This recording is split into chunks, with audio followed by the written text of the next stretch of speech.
So hello everyone. Myself Dr. Mukesh. I welcome you all in our YouTube channel that is CPF Prep. और बच्चों हमारी एक series चल रही है जिसमें हम A to Z रिवाइज करवा रहे हैं आपका कौन सा यूनिट वाइज रिवीजन।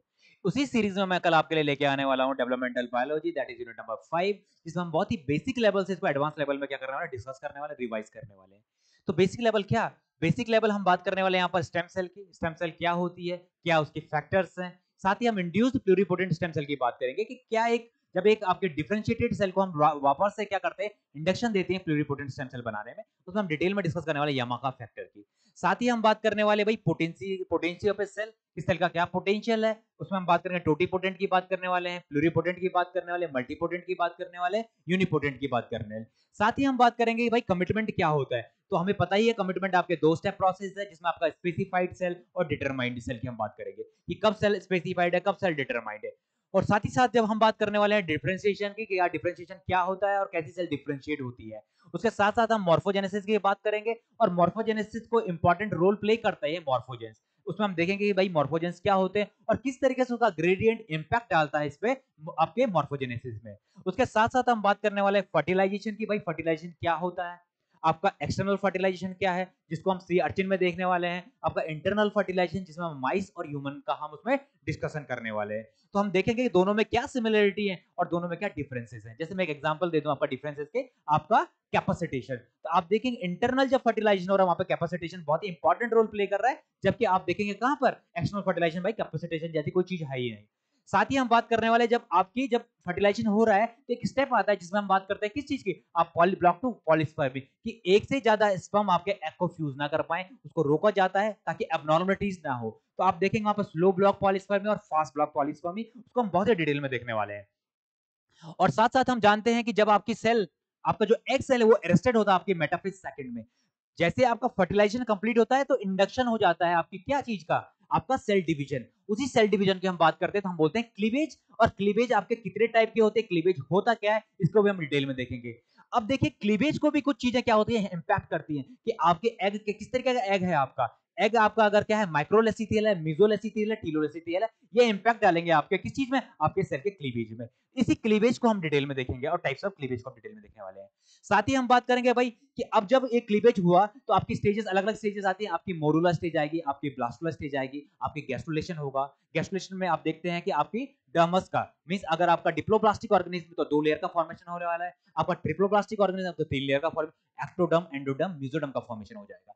और ये एक्टोडर्म मेसोडर्म एंडोडर्म की जो बात करें, ये आगे जाके एक तरीके से हम कह सकते हैं नींव है किस चीज की, उस ऑर्गेनिज्म के बनने की, क्योंकि एक्टोडर्म का एक अलग लीनेज है, मेसोडर्म का एक अलग लीनेज है और आप कहेंगे एंडोडर्म का एक अलग लीनेज है। साथ ही साथ हम बात करने वाले हैं भाई क्या चीज का, आपका एक्सिस डिटर्मिनेशन की, चाहे हम डॉर्सल वेंट्रल एक्सिस की बात करें, इसको हम डिटेल में देखने वाले हैं ज़ीनोपस लार्वा के साथ में। साथ ही हम बात करें एंटीरियर पोस्टीरियर एक्सिस डिटर्मिनेशन की बात करें तो हम सी एलिगन में इसको देखने वाले हैं। और उसके साथ साथ हम सी अर्चिन का हम ओवरऑल डेवलपमेंट देखने वाले हैं। और एक्सिस डिटर्मिनेशन देखेंगे हम किस चीज में, आपका ड्रोसोफिला। ड्रोसोफिला है क्या, one of the important topic है किस चीज का, आपका सीएसआर नेट का। ये बहुत ही फेवरेट टॉपिक है किसका, सीएसआर नेट का, जिसमें हम देखने वाले हैं आपका क्या चीज, आपका एंटीरियर पोस्टीरियर डॉर्सल वेंट्रल, आपके कुछ उसमें म्यूटेशनल एनालिसिस हम देखेंगे। इसमें हम जानेंगे भाई क्या मैटरनल जीन कैसे इंपॉर्टेंट रोल प्ले कर रहे हैं आपका एक्सिस डिटर्मिनेशन में, जिसमें हम बिक्वाइड जानेंगे, नैनोस जाएंगे, हंचबैक जाएंगे और कॉर्डल को जानने की कोशिश करेंगे। उसी साथ साथ हम देखेंगे डॉर्सो प्रोटीन का क्या रोल है, और उसी साथ साथ हम जानेंगे क्या टॉल लाइक कुछ रिसेप्टर हैं जो आपके डॉर्सलाइजेशन और वेंट्रलाइजेशन में करवाने में हेल्प करवा रहे हैं। और इनमें जीन में अगर कुछ म्यूटेशन आ जाए तो उसके इंपैक्ट भी हम देखने जाए भाई, एंटीसी का भी देखेंगे आपको एंटीना ही गायब हो गया, कभी हम क्या देखने वाले कि भाई उसका लेग गायब हो गया, उनसे रिलेटेड हम क्या उसका डिटेल में देखेंगे। साथ ही मैं बात करूं तो इंडक्शन की हम जानते हैं कि कुछ सेल क्या था इंड्यूस करवाती हैं, उस इंडक्शन वाले केस में हम क्या देखेंगे, आपका वल्वा फॉर्मेशन देखेंगे हम सी एलिगन में, आपका आई का फॉर्मेशन हम देखने वाले हैं किस चीज में, आपका आई का फॉर्मेशन हम देखेंगे। और हम क्या देखने वाले हैं, जो सी एलिगन का डेवलपमेंट है, सी एलिगन का जो वल्वा का फॉर्मेशन है वो किस वजह से, आपके एंकर सेल किस तरीके से आपको जो वल्वा प्रिकर्सर सेल है उनको बता रही है, उनको इंडक्शन दे रही है कि आपको वल्वा का प्राइमरी बनना है, प्राइमरी सेल बनना है, सेकेंडरी सेल बन रहा है या टर्सरी सेल बनना है। मेरी बात समझ रहे हैं आप। उसी तरीके से आप क्या देखेंगे, जो आइलैंड्स का फॉर्मेशन ऑप्टिक वेसिकल कुछ तरीके से इंडक्शन दे रहे हैं। क्लियर आप लोगों को ये चीज। साथ ही हम बात करने वाले भाई लिम्ब के डेवलपमेंट, किस तरीके से लिम्ब बन रही है, कहां आपका फॉर लिम्ब बनना है, कहां आपका हैंड लिम्ब बनने वाला है, इसको हम डिटेल में देखना है कौन से ऐसे फैक्टर हैं, कौन से ऐसे टीबीएक्स की हम बात करने वाले हैं कि कौन से ऐसे फैक्टर हैं जो आपको बता रहा है कि यहाँ पे हैंड लिम्ब बनना है, यहाँ पे आपका फोर लिम्ब का फॉर्मेशन हो रहा है। साथ ही साथ लिम्ब का हम लिम्ब के एक्सिस डिटर्मिनेशन की हम डिटेल में बात करेंगे कि कौन सा एंड आपका प्रॉक्सिमल बनेगा, कौन सा आपका डिस्टल बन रहा है, कौन कौन से ऐसे फैक्टर हैं जिसको प्रॉक्सिमलाइजेशन कर रहे हैं या डिस्टलाइजेशन कर रहे हैं। साथ ही हम बात करेंगे लिम्ब की कौन सी आपकी डॉर्सल साइड रहने वाली, कौन सी आपकी वेंट्रल साइड रहने वाली, कौन सी एंटीरियर साइड रहने वाली, कौन सी आपकी पोस्टीरियर साइड रहने वाली, इसको हम बहुत ही डिटेल में देखने वाले हैं। इसके बाद हम बात करेंगे भाई रिजनरेशन की, रिजनरेशन क्या होता है, टाइप्स ऑफ रिजनरेशन हम डिटेल में डिस्कस करेंगे। साथ ही साथ हम बात करेंगे एपोप्टोसिस की, एपोप्टोसिस में क्या, एपोप्टोसिस किस तरीके से आपका मॉर्फोजेनेसिस में बहुत इंपॉर्टेंट रोल प्ले कर रहा है। ये ओवरऑल हम बात कर चुके होंगे तब तक एनिमल डेवलपमेंट की।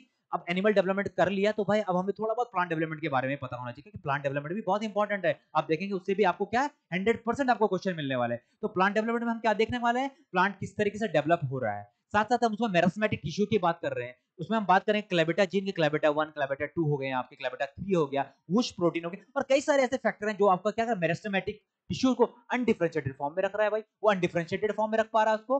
फिर हम बात कर लेंगे क्या चीज, एक प्लांट है, वो प्लांट एक टाइम के बाद क्या उसमें एडल्ट हो जाएगा, एडल्ट होगा तो उसकी फ्लावरिंग स्टेज आएगी। वो कौन से ऐसे फैक्टर हैं जो उस फ्लावरिंग को इंड्यूस करवाएंगे, वो आपका हार्मोनल हो सकता है, आपका कुछ चिलिंग ट्रीटमेंट हो सकता है, वर्नलाइजेशन जिसे हम बात करते हैं, ये हम यहाँ पर पूरा डिटेल में देखने वाले हैं कि कौन कौन से जीन उसको इंपैक्ट करने वाले, इफेक्ट करने वाले फ्लावरिंग को। साथ ही हम बात करें, जब हम फ्लावर की बात करते हैं, फ्लावर में क्या होते हैं, अलग अलग कंपोनेंट है, उसमें सेपल्स है, उसमें पेटल्स है, उसमें स्टेमन्स है, उसमें कार्पल्स है। तो कौन कौन से ऐसे जीन है जो यहाँ पर सेपल्स बनना है, जहाँ पर कार्पल्स बनना है, यहाँ पर पेटल्स बन रहा है, जहाँ पर आपके अलग अलग स्टेमन्स बनने, तो इनको कौन क्या बता रहा है फ्लावर में कि कौन सा ऑर्गेनल या कौन सा ऑर्गन कहां पर बनना है, कहां पर सेपल बनना है, कहां पर पेटल बनता है, इससे रिलेटेड हम क्या है एबीसीडी मॉडल को बहुत ही डिटेल में देखने वाले। तो बच्चों हम इसमें ओवरऑल हम लोग क्या जान चुके होंगे, developmental biology both in animals and plants. और साथ साथ में हम डिस्कस करेंगे भाई कि किसी जीन में अगर कोई क्या म्यूटेशन हो जाए, नॉकडाउन की हम बात करने वाले हैं, नॉकआउट की हम बात करने वाले हैं, गेन ऑफ फंक्शन की बात करने हैं, लॉस ऑफ फंक्शन की हम डिटेल में बात करने वाले हैं कि उस लॉस ऑफ फंक्शन, उस गेन ऑफ फंक्शन, उस नॉकडाउन, उस नॉकआउट से क्या उसमें इंपैक्ट आने वाला है, इसको हम काफी डिटेल में देखेंगे। तो सो बच्चों सब लोग रेडी हो जाइए, कल मैंने आपको बता दिया है, कल आपकी टाइमिंग रहेगी 5 PM से स्टार्ट होगी क्लास, और देखते हैं जब तक ये कंप्लीट नहीं होगा तब तक हम इस क्लास को कंटिन्यू रखेंगे। साथ ही साथ कल संडे है तो आप लोग प्लीज क्या करेंगे, आप लोग प्रिपेयर होकर बैठे। तो हम क्या करने वाले, कल हम लोग इसको रिवाइज करने वाले, ये रिवाइज आपका कैसा रहने वाला, सुपर फास्ट रिवीजन रहने वाला है, तो थोड़ा बहुत बेसिक बैकग्राउंड आप लोग तब तक आप लोग भी गेन कर लीजिए। तो बच्चों thank you everyone and I welcome you all for tomorrow. Thank you so much.